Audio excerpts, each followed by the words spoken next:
Happy birthday, mommy. Happy birthday, mommy. Happy birthday, happy birthday, happy birthday, mommy. Ako pala si Michael James Aguilar. Bunso sa magkakapatid ni Margie tsaka ni Joey. Margarita and Jose. Si Mami, siya hindi, para sila ni Papa, hindi sila mabulaklak ang magsalita. Ano pa nga sila, more on parang, tawag dito, parang strong personality. Hindi sila showy ng emotion nila, pero lahat ng kailangan namin na-provide nila. Kumbaga, sa isang phrase, masasabi mong si Mami parang act of service, parang ganun. Tsaka bukod sa yung sa pag-provide nila as a mother, way back daw, sabi ng mga ate ko, hindi daw sila ganito. Pero sa amin, nung nag-start na kay Joresa tsaka sa akin, si Mami, para siyang, parang kapatid. Kasi nakakabiruan namin eh. For like example, usually, nang-aasar ako eh, parang didikit-dikit ako sa kanila, parang ayun yung show, parang ayun yung showmanship ko para magbigay ng sweetness, parang ganun. Didikit ako sa kanila, tapos yung balik sa akin ni Mami nun, parang kukutusan niya ako ng ganun. Medyo malakas, pero sakto lang. Kukutusan niya ako, tapos sabihin niya, nakakabwisit. Sabi, parang pusa. Parang si Nanay Deli, lola ko. Fondest memory sa akin ni Mami, yung panahon na nag-aaral pa ako. Tuwing may gagawing mali sa akin yung kaklase ko or teacher ko. I mean, may ginawang mali, ganun. Sabihin niya, sige, kinabukasan, pupuntahan ko yun, aawayin ko yun. Pero hindi niya talaga gagawin yan. Parang pinaparamdam niya lang na lagi kang may kakampi, lagi siya nandyan. Bagay na, caring mom, ganun. Funniest moment or memory with Mami, yung ganun pa rin eh, yung panahon na nag-aaral pa ako. Kunyari, pasok ko 7 a.m. Tapos aalis kami 6:40 a.m. So mga 5 pa lang yan, mga 5:15 pa lang. Sabihin niya, Michael, bumangon ka na. 6:30 na, malilate ka na. Pero hindi naman talaga 6:30. Pagkatingin mo ng oras, 5:20 pa lang. Usually kasi gumigising ako 5:30. Pero parang lang yun, para, ayun nga, hindi ka malate. Sinasabi niya na malate ka na. Isa pang funny memory yung sinamahan ko siya isang beses dun sa Cubao, sa ukay-ukay, sa thrift store. Sabi niya, samahan mo ako, Mike, sa Cubao, sa thrift store. Lang tayo dun, mga 30 minutes to 1 hour. Pag tapos ng 3 oras o 4 na oras ata yun, di pa rin tapos. Inabot kami ata ng 5 oras dun. Siyempre ako bata. Mga pa lang ata ako nun. 10, 11. Bored na bored ako nun. Hindi ko na alam gagawin ko. Paikot-ikot na ako sa ukay-ukay. Wala naman akong binibili. Sa pang funniest, tuwing pagkatapos kumain sa restaurant, sasabihin niyan, Michael, kunin mo yung mga bote, bebenta natin yan. Kaya yung mga pagkain para sa aso natin. Siyempre, para sa akin, parang nakakahiya yan. Pero later on, parang yung lately, nung nagkatrabaho ka na, nagkaisip ka na. Parang makakatipid ka naman dun sa ganong bagay. Pero dati parang nakakatawa yun. Parang nakakatawa na nakakahiya. Happy birthday po, Mami. I wish you all the best in life. Enjoy niyo po yung retirement niyo and may you have more birthdays. See you soon po. Mami, happy 70th birthday! Grabe talaga. Hindi ko alam paano ako mag-start ng video ko. Kasi 'di ba, lagi nga tayo magkakasama ni Papa pagka-aalis, tsaka dito sa bahay. So wala talagang chance. Buti na lang nakausap ko si Ate Jo. Ang sabi ko, Ate Jo, kailangan ko na talaga gumawa ng video. Alis kayo ni Mami kahit saglit lang para makagawa ako. Ayun. Yung isa sa mga hindi ko makakalimutan kay Mami, nung bata pa ako, mahilig niya akong ayusan or make-upan.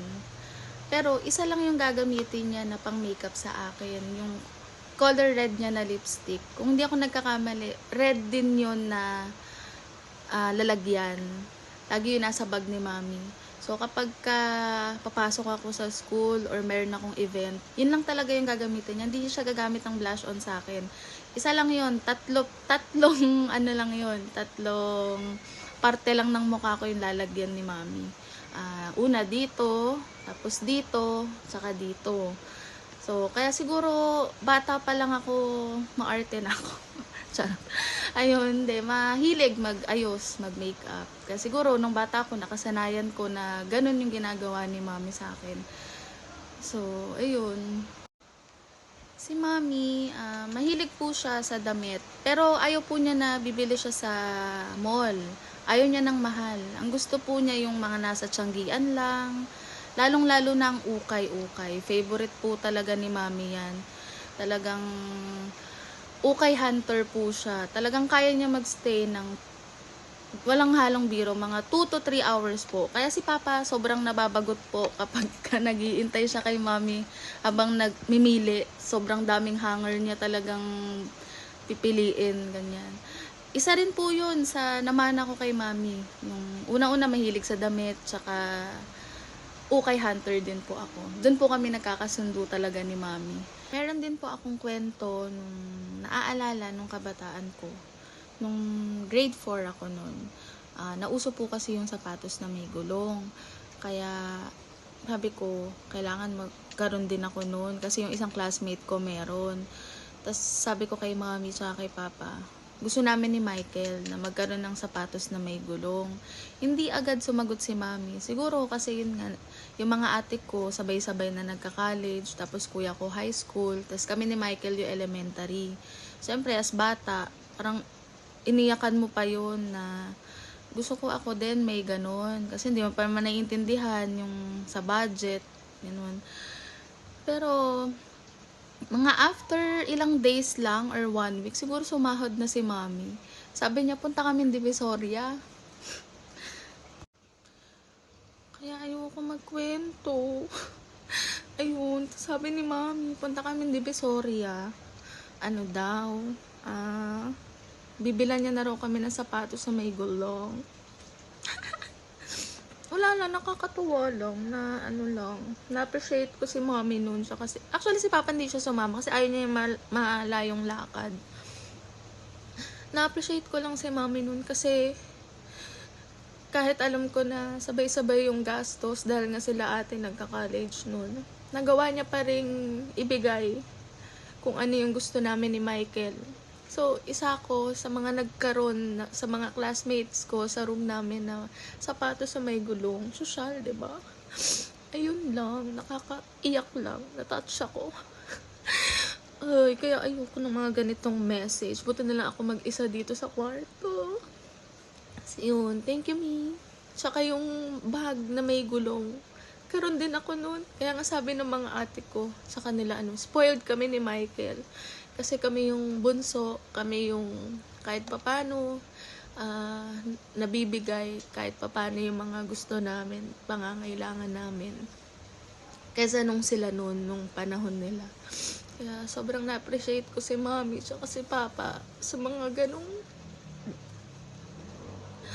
parte ng buhay ko. Ay, nakakaiyak. Kaloka tong video na to. Madami pa akong naaalalang mga kwento nung kabataan ko. Pero isa lang naman yung talagang gusto kong i-point na swerte kami magkakapatid, anim. Kasi kayo ni Papa yung naging parents namin. Na alam kong binibigay niyo yung lahat ng best nyo para sa amin. Lalo sa akin. Alam yan nila ng mga kapatid ko. Ang wish ko lang sa inyong dalawa na ni Papa, kasi kay Mami, mahabang birthday pa, as in marami pa, para makasama pa namin kayo ng matagal, maging healthy kayo lagi. Tsaka thank you Lord kasi ginagawa niyong healthy pa rin yung parents namin.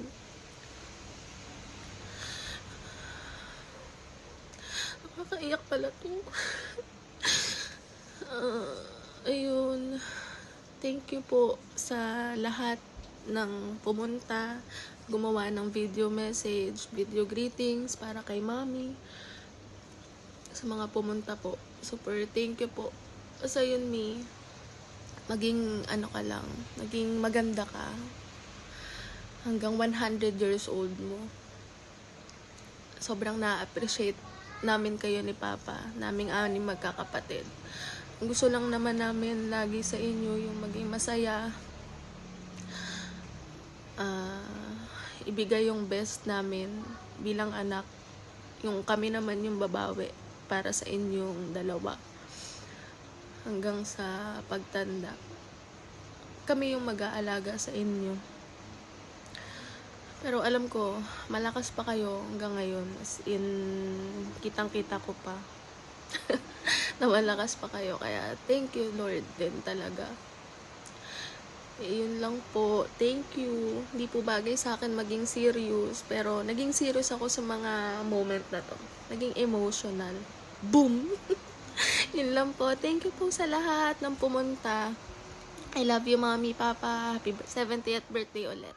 Happy 70th birthday, Mami, Mami! lagi ka mag-iingat. Yes. Wala mang kami dyan, pero masaya kami. Mahal na mahal ka namin, lalo na si Caliboy. Nasabi ni Caliboy, see you soon. Ayan siya, oh. Tulog eh. Sige po ulit, enjoy, God bless. Bye-bye. We love you. Love you.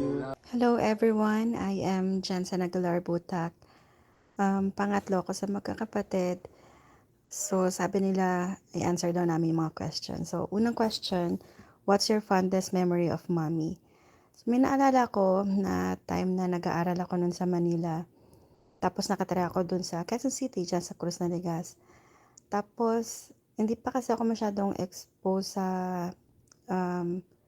maraming tao kasi very homebody ako. So, umuwi ako ng late na, gabing-gabi na. Parang mga 10 p.m., mga ganun, or 11 ata.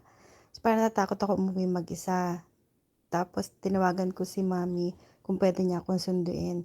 So, from Cruz Naligas, nagbiyahe siya papunta ng Manila sa may malapit sa FEU. Tapos, parang yun, na-feel ko lang na parang grabe. Talagang pinuntahan ako ni mami na kahit gano'ng kalayo, nasa bahay na siya. Ng time na yun, pwede namang natutulog na lang siya. Pero siguro nga, syempre, pag mother talaga, gagawin mo talaga lahat para makip mo lang na safe yung anak mo. So, sobrang na-appreciate ko yun. Hindi ko alam kung nga ako natandaan ni mami yun, pero yun yung isa sa mga fondest memory talaga na i-cherish ko talaga. So, second question, any funniest memory you can share? Ako lagi pag tinatanong to, isa lang yung kwento ko. Kasi nag-aral kami nun sa St. Mary's and hindi naman kami well off. Talagang parang hirap kasi 6 kami magkakapatid. Tapos talagang sila mami and papa talaga pinipilit nila kami mag-aral sa private school. So during that time, nag-aaral kami sa St. Mary's. So sa St. Mary, syempre, mayayaman yung mga classmates namin doon. Pag mga Christmas party, ang mga damit nila, mga branded. Tapos, kasi nung dati, pag nakapantalon ka, naka-jeans ka, mayaman ka na eh. Tapos, maganda yung yung blouse mo, or pantaas mo, ganyan. So, hindi namin ma-afford yun. Ngayon, ang nangyari, si mami ang bumibili ng mga damit namin.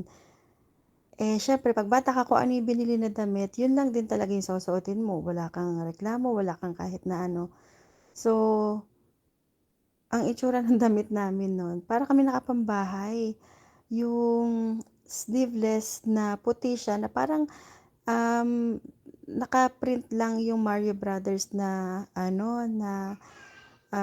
picture, parang gano'n sa harapan ng t-shirt. Tapos, naka-cycling na above the knee, na black siya eh. Tapos sa may gilid, meron siyang parang neon pink. Sa akin ata neon pink. And then yung green kay Ate Epper. And then kay Ate Joanne, neon orange.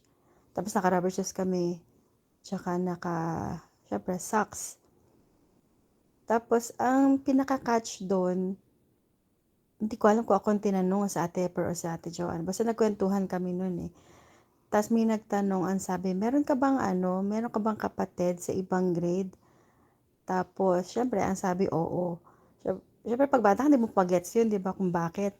Kasi pala, napansin nila, yung damit namin, magkaparehas. So, parang yun, pag napag-uusapan namin nila Ate Joanne, nila Ate Epper yun, natatawa kami kasi sabi namin, ano ba naman si Mami? Kung ano-ano mga pinagbibili sa atin ng mga damit.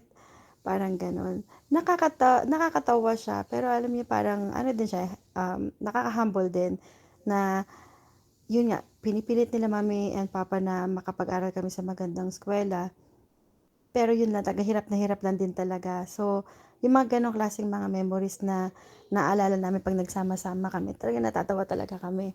Siguro, meron pa ako isang i-share. Isa rin din sa tumatak sa akin. So, Christmas party noon. Tapos, pag Christmas party, hindi ka naman taga-bubunot nung pangalan ng riregaluhan mo. Parang na-numberan lang ng teacher mo yun. Bawa sa'yo, gift number 1, ganyan, ganyan, ganyan, ganyan.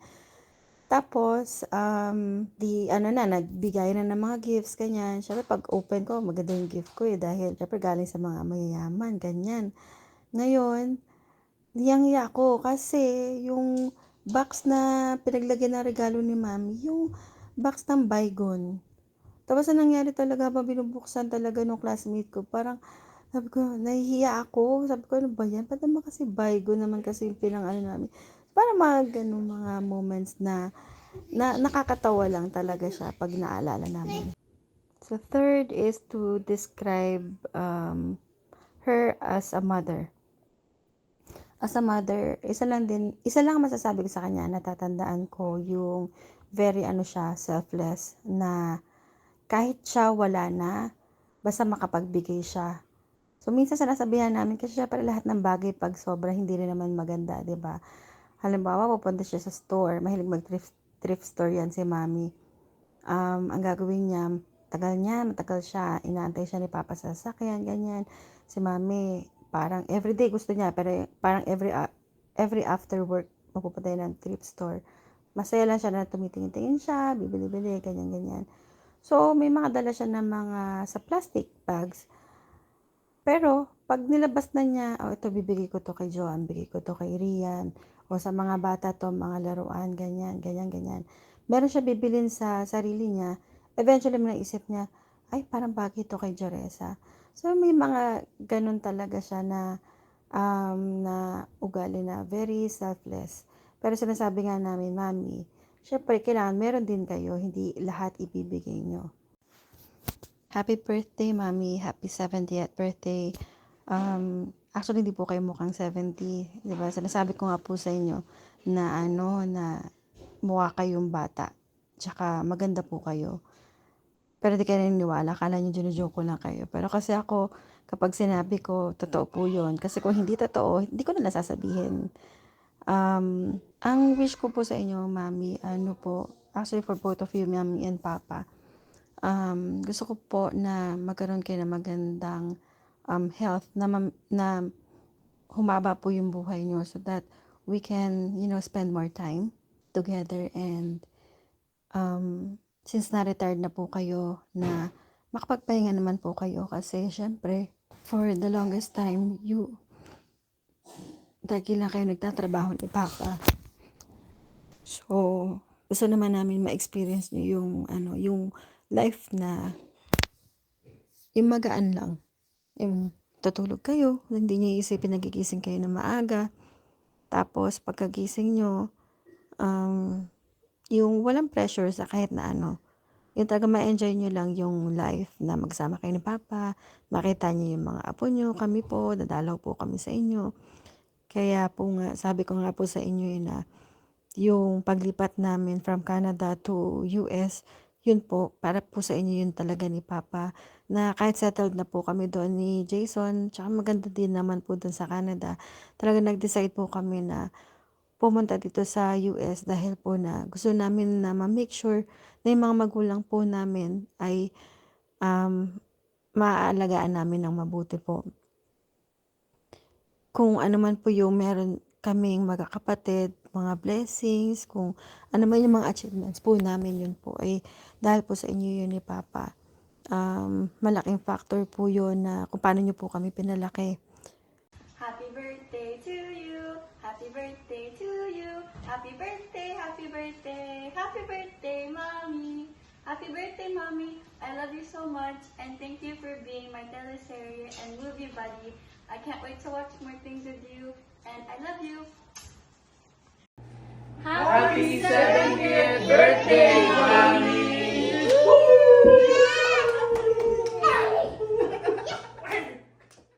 Hello po, ako po si April, pangalawang anak ni So, yung may 3 questions. Hindi ko alam kung fondest ba to or funniest.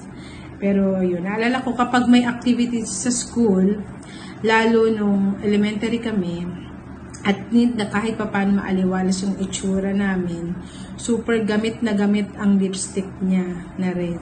Kasi di lang niya gagamitin to sa lips namin, kundi pati sa pisngi as blush on.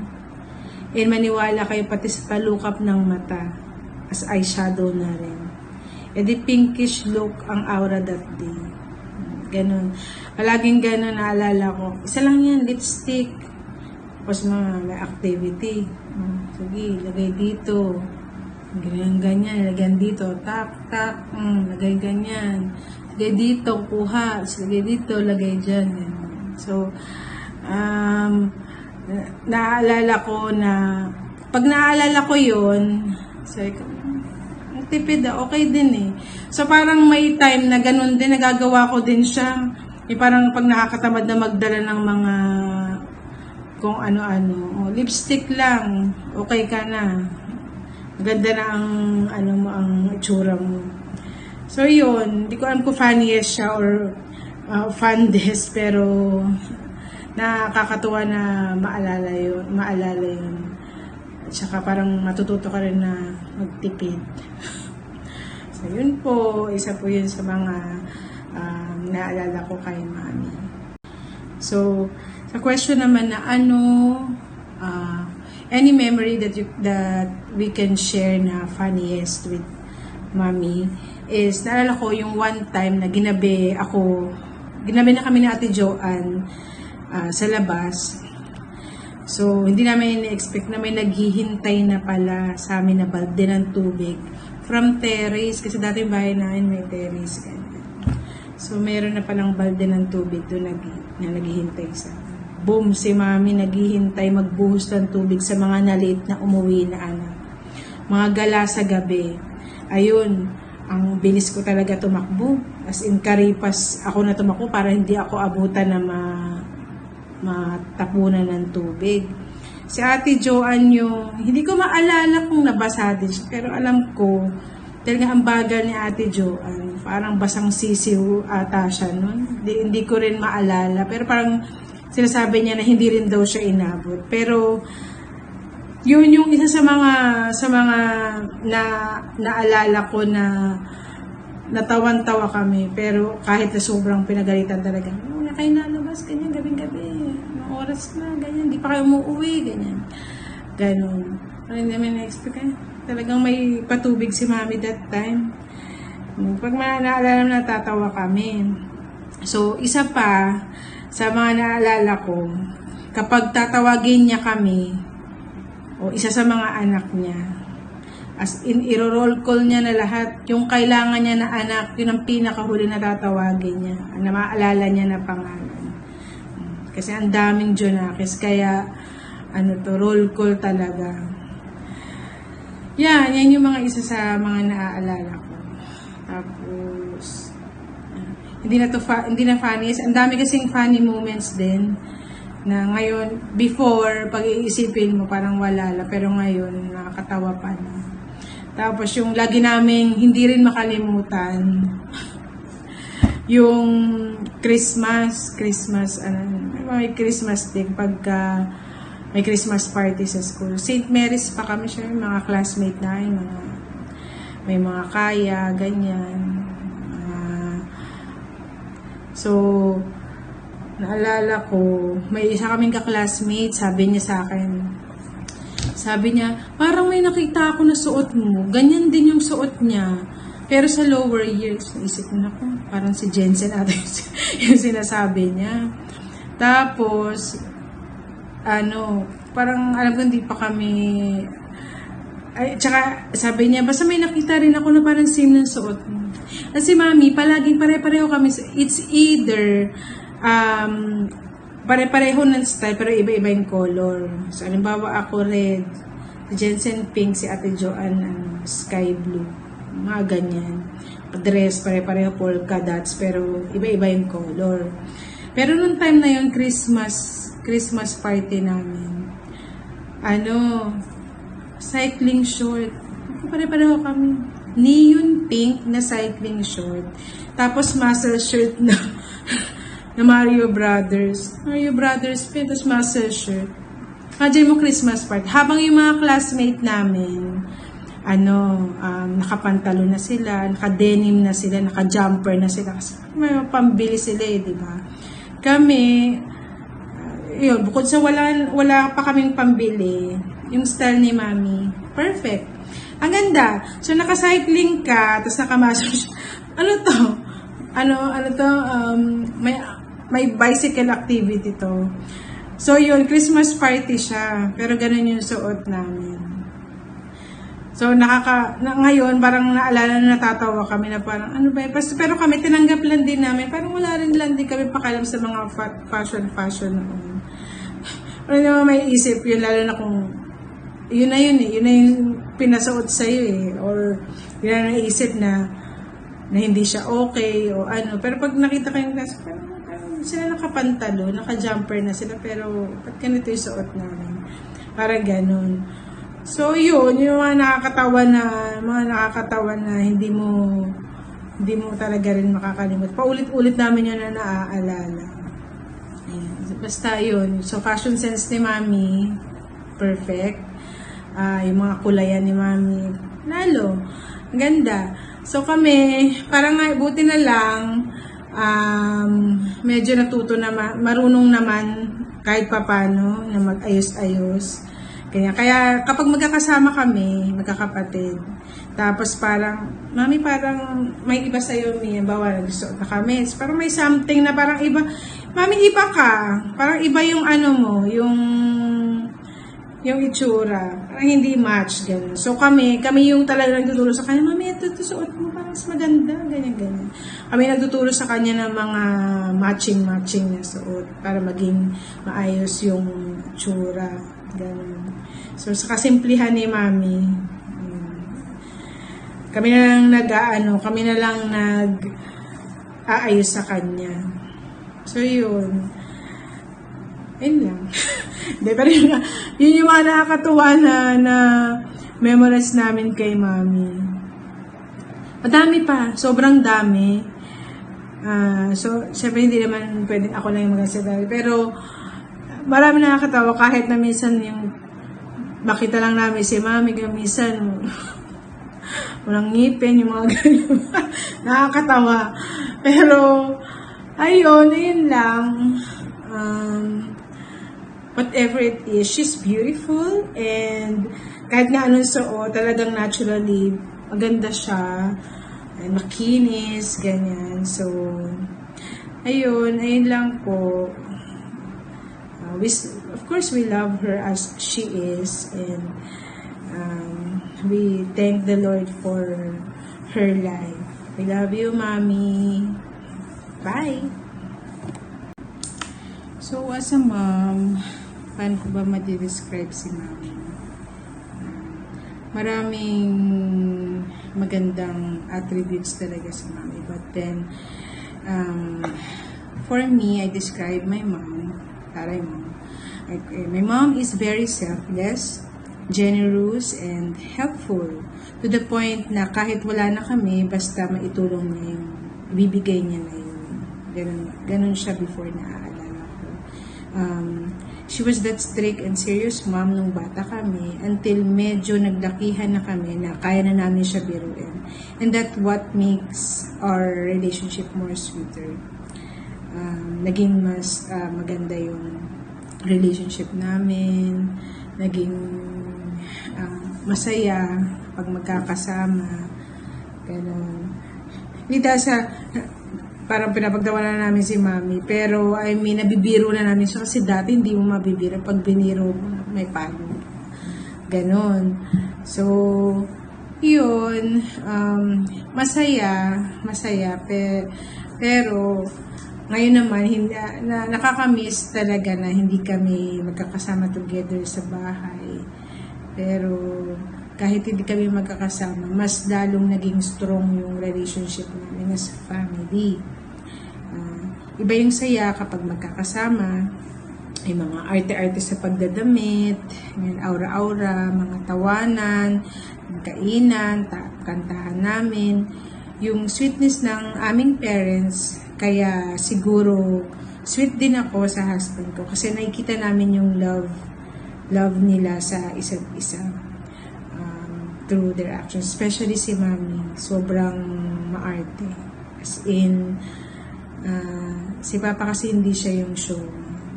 Si Mami, lagi niyang, lagi niyang inaartihan si Papa, ganyan. Kaya, si Papa parang naiilang. Pero kami natatawa na lang, ganyan. So, siguro, yung sobrang love niya kasi si Papa, kaya ganun siya showy din sa feelings niya through her actions. So, yan, natutunan ko din siguro yun na maging ganun sa husband ko. So, salamat Mami sa lahat-lahat. Salamat sa Diyos sa inyong buhay. And I pray for God. I pray for good health palagi sa inyo ni Papa at mahabang buhay. Enjoy your special day and I love you so much. See you soon. Bye. Happy 70th birthday, Mommy! Stay healthy! Keep the faith. We love you! We miss you. Thank you for everything. God bless you always. Enjoy your special day! Hello, Mami. Ang fondest memory ko po is yung time na hindi po ako kumakain ng ampalaya pero napakain niyo po ako ng ampalaya. Ako yung fondest memory ko kay Mami, yung time na nanganak ako kay Janice. Habang naglilibor ako doon si Mami, hindi niya ako iniwanan doon. Tapos hanggang sa lumabas ako doon si Mami sa labor room.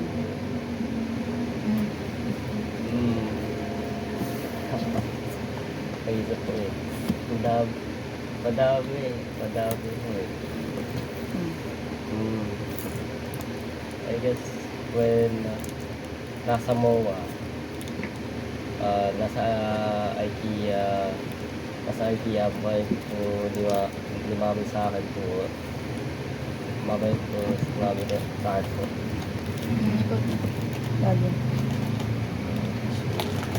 Fondest memory.